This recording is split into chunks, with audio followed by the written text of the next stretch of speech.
Hello, I'm Tammy Renee, and welcome to Survivor Shift, moving from surviving to thriving. Today, I'm so excited to have as my guest, Jeanne Koerner. She's not only a successful realtor here in our hometown, but she's also very involved in community service and helping the wonderful nonprofits that we have here. And in addition, she's the host to a wonderful mini podcast called Living Your Best Authentic Life, where she just shares about real life stories. Jeanne, like so many of us, has gone through struggles in her life, and some of the biggest ones were in her early years. So, Jeanne, could you tell us a little bit about the struggles that you've had to overcome? Yes. One of the things that has been probably the most difficult thing to overcome as becoming an adult was I had been molested and physically abused by several different men before the age of 12. Oh, wow. So I had very early very unhealthy experiences, lack of trust, inability to be honest or be open with really anyone. And that really affected me as I got older and then grew into adulthood, because you grow up hiding everything that happened to you. Right. I totally understand that. It's like you have to kind of make up some kind of mask so you can keep on operating, right? Yes. So that's what you had going on. So I know you now, and I've known you for years. Yeah. And you just have such a vibrant light about you. So can you tell us about what was that shift? What changed it from you being in a place where you felt like you had to hide and close off to being able to be one that reaches out and connects with people? A couple things happened, not in succession, but over different years. One was that I knew I had to come forward with everything that had happened because I wanted to protect someone else. Right. And I knew that if I kept silent, that I would regret that the rest of my life. So that started that journey of opening up and not hiding anymore, even though it was terrifying and so difficult. But it wasn't just about me anymore. Right. It was about, I had a burning desire to make sure that somebody else had not been harmed. The second thing that happened was I became extremely depressed and started having nightmares and daydreams. And I honestly didn't want to go to counseling because I thought if I was honest in counseling, they would arrest me and take me away, and I would never see my child. Because at that point I had children. And it's very common for, victims or survivors that when their children become the same age that they were, that they start experiencing difficulties, which I very much did. I wanted to take my life. I thought about taking my life, and I ended up, God met me right where I was on the shower floor when I was about to completely lose it, and just said, I just felt the Lord say, no, this isn't the plan for you. I have a different plan. And thank goodness my mom had lived nearby and came over and helped me. I got into some serious counseling. And over the years of that counseling, it made me realize that I had to choose what I wanted for my life. Right. That I couldn't continue living my life in a victim mentality because I would always be a victim from then on. Right. And also I just felt like God telling me, I own your soul. No one else does. And if you don't move forward, and if you can't move forward, those abusers will always own me. Right. Because I will have given them permission to own my heart and to own my soul. And I wouldn't ever be able to really be free. And when you've been abused, the biggest thing is you never feel free. Right. And I had some deep work to do. And it took me, it was so funny when, you'll get this, when I went into counseling, I thought, bada bing, bada boom, I'm going to be out of there in 3 months. Let's go. And, little did I know, it was 4 or 5 years later. But the funny thing was, it wasn't Christian counseling. It was in a group setting. I did way better in a group setting than I did in one-on-one because I felt like I could be way more honest. Right. I felt like I identified with the other women that, were telling stories that they had happened to them. And I felt like, oh my gosh, it's not just me. I'm not Right. alone here, living in my own head, telling myself stories. But it wasn't until I was finished with counseling that I just felt God pressing on me and just pressing on me. You have to forgive, you have to forgive, you have to forgive. And I kept thinking, how could I possibly forgive? Right. Right? Like that, you're just asking me too much.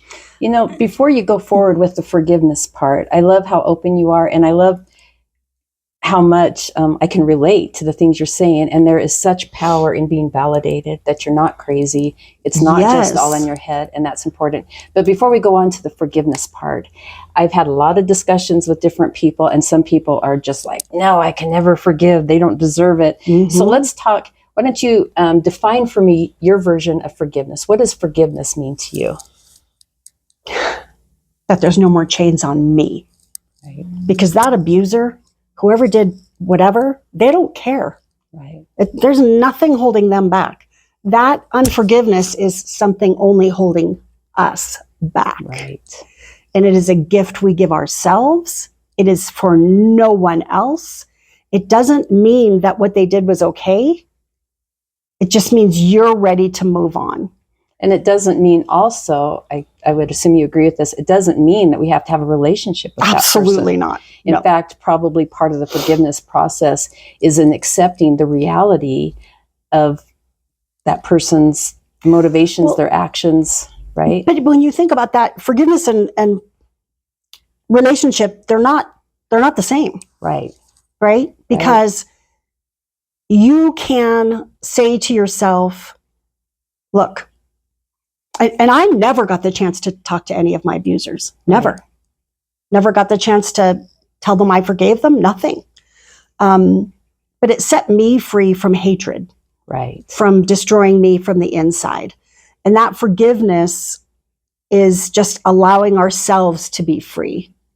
Right. And that was a huge key for me moving forward. Right. And so tell me, what did that forgiveness look like? What was that process for you to be able long and arduous and like all pick it up and pick it up and take it down? And healing is a journey. Life is a journey. I will never forget this day. It was kind of when it really hit me. I've been struggling with it. And I was driving my blue, brand new Dodge Mini Caravan down near my house. And I just remember the Lord saying, vengeance is mine. And I was like, from Romans, I think it's Romans 8. And I was like, oh, okay. So it's not mine. Right? Right. And then I will repay. And I was like, okay, I don't have to carry this. I've been carrying this because I wanted to protect other people. And I went through this entire lawsuit on trying to protect other people. And I realized I'm not the savior of the world. Right.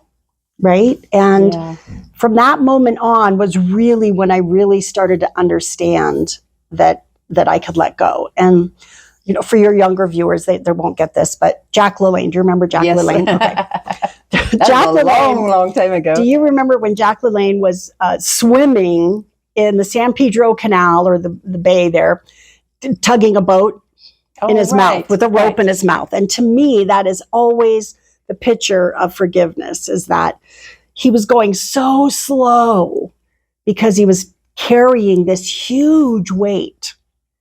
And what if he had dropped that? Think how much faster and farther we can go by letting go. And I keep that in my mind, and a backpack full of rocks. Right. I'm hiking with a backpack full of rocks. I'm like, what are they doing? Are they doing me any good? They're not going to save my life. They're not going to change anything. They're just making me slow. Right. Do you ever have the experience? Because I do. So I was wondering if you do, but so I think I empty all the rocks out of my backpack. I'm chugging along, and next thing I know, you know what? Things are feeling kind of heavy. Do you ever find that somehow just last week the rocks end up back in the backpack? You know what's funny is I think we get to a point where I think to myself, oh, I am good, right? Like this is all good. Right. This never really happened. And I have a huge issue with feeling secure. Yes. And safe, right? Yep. And if that upsets my apple cart in work, my personal life, business, I I can say this now because my granddaughter's been born, but the whole time my daughter-in-law was pregnant, I had an intense amount of anxiety around her giving birth, around something happening to the baby. I'm gonna cry, but and I never told my kids. Right. I never even told my husband. Right. Because I thought I cannot burden anybody else. Yes. Right. And then things came up last week in work that just, I went sideways. I mean, I totally went sideways, and I was like, what is wrong with me? Yeah. Right? And I realized it was because of the way the person on the other end was acting and treating me and dismissing me. And I was like, I was so triggered, but I didn't connect it until much later that, wow, okay, I still have things that we I think we'll always have things that we have to work on, right. or be emotionally intelligent enough to understand that they exist. There you go. And that the better we get at identifying them earlier on, the fewer troubles that we will have. Right. I have this visual that I have. It's like, at first, I keep falling off this cliff. And finally, I get to where I can see a red flag right before the cliff. Yep. And then as you get better at it, it's like, then I can see the yellow flags before, way before the cliff. Yeah. So you can make those adjustments. That's a great visual. There are times, right? We still end up falling off the cliff and going, how did I get there? Do that again. Mm-hmm. Right. So tell me about the forgiveness process. I think because it's such a triggering word for so many people. Yes. So it's not a one and done, like you said with therapy. It's not a one and done. Do you feel like that you are finished forgiving, or is that an ongoing process as well? Just like getting rid of the rocks and. I think that's an ongoing process, totally, because, and I think that in a lot of, I think the world and society has done a huge disservice to, especially women who have been abused or young girls that have been abused, that just forget about it. Yeah. I mean, I remember I had somebody say to me, you just forgive and go on. I'm like, it's not that easy. Oh, don't worry about it. Exactly. It's in the past. Yeah. It's in the past. Yep. And I think that's a process, right? And it filters over into other areas of our life. And it's not one and done. And it was funny because something happened where I felt like God was questioning me. Would you be willing to do something? Right. Mm-hmm. And what happened was one of my abusers had had a massive medical issue. Right. And they were related to me at one point. And I just felt like they thought he was going to die. And I felt like the Lord asked me, would you share the gospel with him? And I was like, no, I hope he dies. Right? Yeah. That was my initial reaction. That's your business. You take let him go. He'll have fun. And then I went, oh, wow. Is that really who I want to be? Is that who I want to choose to be? Right. And if I've really forgiven, then how would I want anyone, regardless of who it is, to die without knowing my Savior? Right. So I was like, wow, I do not like that question. I do not like you, God. I don't want to deal with this. And then I went, who are you? Who are you? Would you be willing to do that? And I just prayed about it, and I talked to my husband, and I said, I feel like I'm supposed to go. I feel like I'm supposed to fly up there.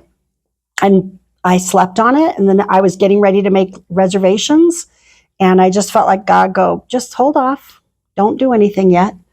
And the next morning, I felt released. I can't explain it. I just felt like God was going, I just wanted to see what you would say. Right. Would you be willing? It reminds me of the Abraham Isaac story, right? Yes. I think God does bring us to a place. He's like, okay, will you choose the hard path if I ask you to go that hard path? I love that. So, Jeannie, with everything that you've gone through, if you had one piece of advice or one message that you would like to give to the people out there, or people that are struggling or trying to figure out how to continue to move forward, what would that be? Find God. Because I do not see how it is possible It is not possible as a human being to forgive Right. that kind of transgression. It's just, Right. it's physically impossible. It's emotionally impossible. And I struggled with it for years. And I can only tell you that I am happily married. I have a great relationship with my children because of that. Right. Because had I not gotten to a point where I was willing to lay that down, I would never have been able to have a real relationship with my husband, because that would have interfered with my trust of him. Right. I would never have been able to have a real relationship with my kids, or an honest relationship with my kids and my extended family, because I would have always been in self-protect mode.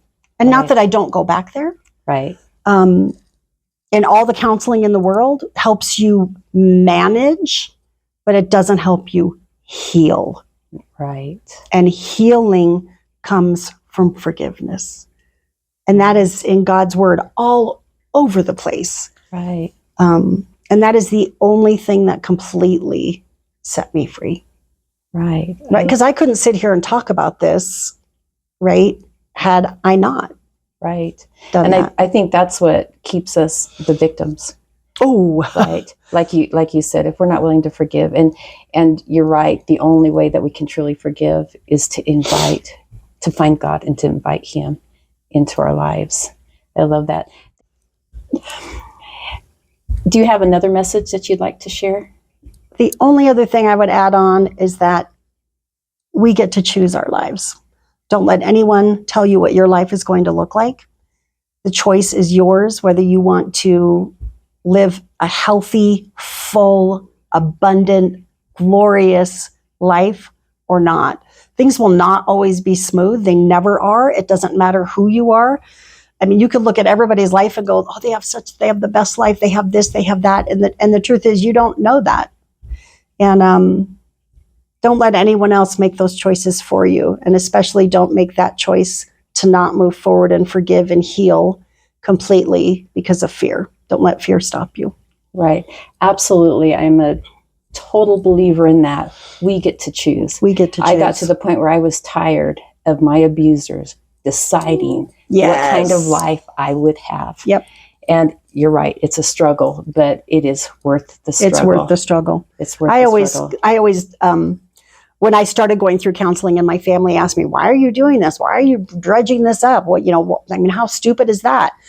I always said, I'm in a burning building and I have two choices. I can stand there and burn and die, or I can grab a blanket and I can run for the door, and I'm going to get burned on the way out, but I'm going to live and I'm going to get out the other side. And I said, right now in counseling, I'm running through the flames.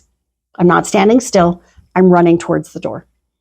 Beautiful analogy. I love that. I love that picture. Great imagery. Thank you so much, Jeanne, for being with me today and for sharing your story. And thank you for the light that you share with so many. Thanks for your light and your book and how much joy it's brought and how much healing it will bring to so many people. Thank you.